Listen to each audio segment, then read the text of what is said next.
Now, what about the fear? What about the anxiety? The anxiety that has been in you. For many people, it's in the background most of their lives, some fear, some anxiety. And when they're being challenged, as now, the anxiety that is a kind of background, distant background noise for some people is almost always there. And now you become aware of the link between your thought processes and your emotions. And you realize that your unconscious thought process, such as worry, actually fuel the emotion that we call fear or anxiety continuously. So a vicious circle arises, and then the emotion that you feel, which you tend to feel it in your stomach, in this area here. So then the fear, of course, rises up back into your mind and creates more emotionally charged, fearful thinking.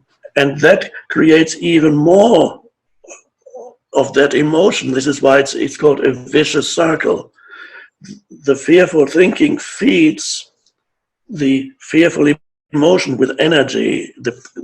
One could say the fearful thinking vibrates at the same frequency as the fearful emotion. So it is food that the emotion loves. So it wants more of it. Once you're under the grip of worrying, anxious thinking, you don't want to stop. Well, you might want to stop, but you're not even there when you're completely identified. It does not want to stop. And when you are in that state, you cannot think clearly. Whatever thought that arises, what do I have to do now? What can I do now? It's very unlikely that you will have a creative and a useful thought. Whatever your action you take on the basis of fearful thinking is likely to be not wise, not effective, and probably wrong, and leads to more suffering.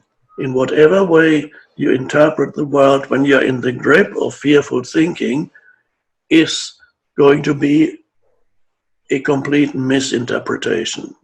But to you, when you identify with it, it's the reality. So the first thing is to become aware of thoughts and emotions. And then, that means the awareness has arisen, it's there.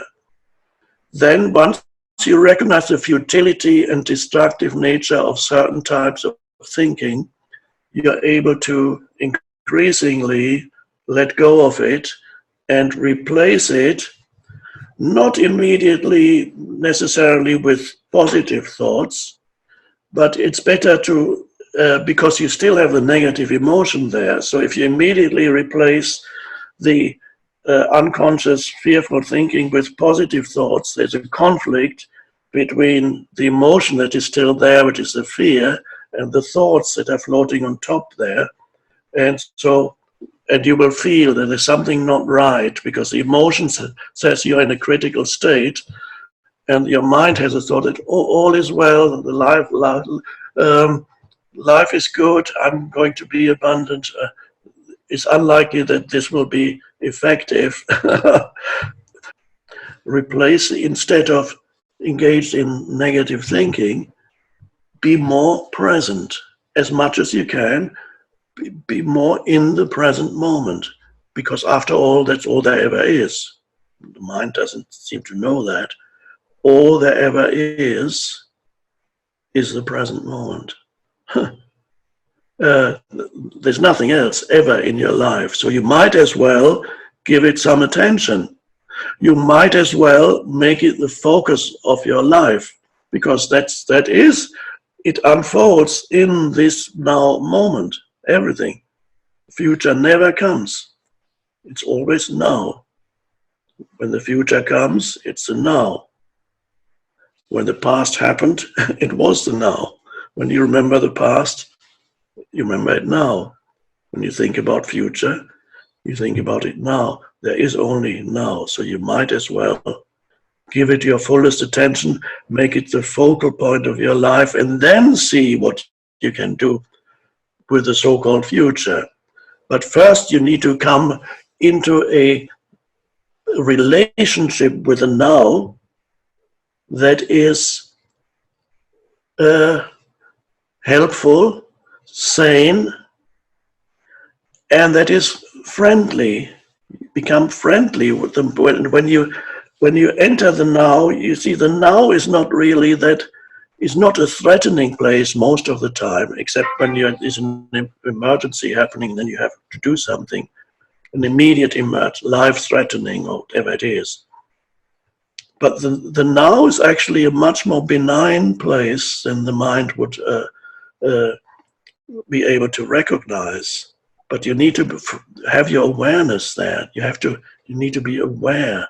You need to be present in the now in order to recognize that the now can actually be your friend. So you begin to cut the link between your thought processes and the emotion, because you let go of these fearful thoughts. You recognize their futility. Instead, you're much more present. Thoughts will occasionally still come in, and then you recognize them, let go, be more present. However, in that presence, the emotion of fear may not and probably will not immediately disappear, because it's been there for a long time. So even if you no longer fuel the emotion with your thinking, you become present, and you may notice, yes, I'm more aware of sense perceptions, the aliveness of this moment. You can see perhaps beauty in things where the things that you didn't even give any attention to before. However, you can also still feel this anxiety or fear living in you, still there. Even when you're no longer feeding it with your thoughts, you can still feel it. There it is. And that becomes part of your experience of the present moment, that anxiety. Now, what do you do with it? The normal tendency would be to say, I want to get rid of this. I shouldn't be feeling this. I don't want to feel this. And some people just cannot tolerate the anxiety, so they might go to their doctor and say, please do something about this anxiety. The doctor will then give you a prescription. In some extreme cases, those things may be temporarily helpful in some extreme cases, but a lot of the time you would have missed an opportunity, and that is the opportunity of evolving through facing pain or suffering. Now, I suggest as an alternative approach is to make the emotion that you feel that still lives in you part of your experience of the present moment, and accept it in the way you accept the totality of the present moment. It sounds a little strange. It's almost like saying, I don't mind being anxious. Sounds very paradoxical. But it's a very interesting experiment you can conduct. Any form of unhappiness, of course, some unhappiness is telling you that something is wrong in your life. It's a different story. But habitual unhappiness that arises in you, no matter where you go and what you do, unhappiness arises in you. No matter where you go and what you do, fear and anxiety are there. Now, as an experiment, as I said, what happens when they say, I don't mind being unhappy, I don't mind being anxious? But of course, you're not fueling the anxiety with your thinking, you're aware of your anxiety. So you've reached that step where you're no longer giving it further fuel or food, and you're becoming aware of the anxiety, and then you become and as you place your attention on it, which is part of the attention that's in the present moment, you become aware that it's actually, there's very intense energy in that fear.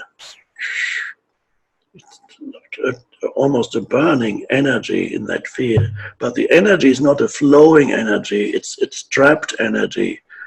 You may find in a very subtle ways a change happening. And the change is, it's a transmutation of this energy of fear. When you accept it completely, a transmutation of this energy into intense presence. It may not last very long, the initial transmutation, then you may fall back into fear. And the fear may repeatedly try to rise back up into your mind and make you think fearful thoughts. And from time to time, it probably will succeed again. And you fall back into the same pattern. But then more and more, at shorter and shorter intervals, you wake up again and you realize that this is what's happening.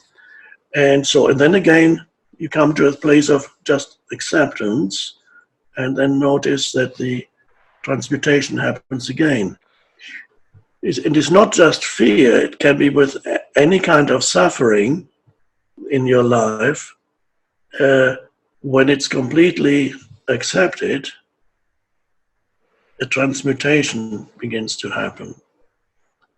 And that is how suffering is actually an essential part of the evolution of human consciousness. Because if you reach a point where suffering